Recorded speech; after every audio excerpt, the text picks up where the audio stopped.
Сега овој ни е трет или четврт ден што немаме уопште. Имаме инвалиди. Јас сум инвалид. Потполно и трајно инвалид, тука седам цела ноќ. Жена ми е инвалид. Слободно нека доаѓат. Кога сакат, нека проверат. Ако има кражба, значи, овие ми се синови, имам 4 сина. Ако има кражба, јас потпишувам куќата да им дам. Значи, излегувам под кирија одма. Јас сум редовно плачам. Не должам ништо. 0,0 сум. И затоа, кај сакат нека сати да имам струја.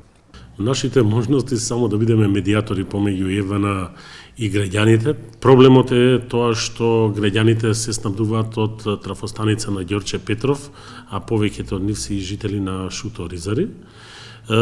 Ние како општина немаме никакви ингеренции, но сакаме да помогнеме во разврската на овој проблем. Дел од нив се дивоградби, дел се легализирани, дел се предмет на легализација. Се надам дека со оглед на временските услови ќе најдеме брзо некое решение, но мораат искрено граѓаните кои што ја користат електричната енергија да бидат малце пофлексибилни. Условите се за сите исти, затоа што во Република Македонија секој треба да плаќа струја.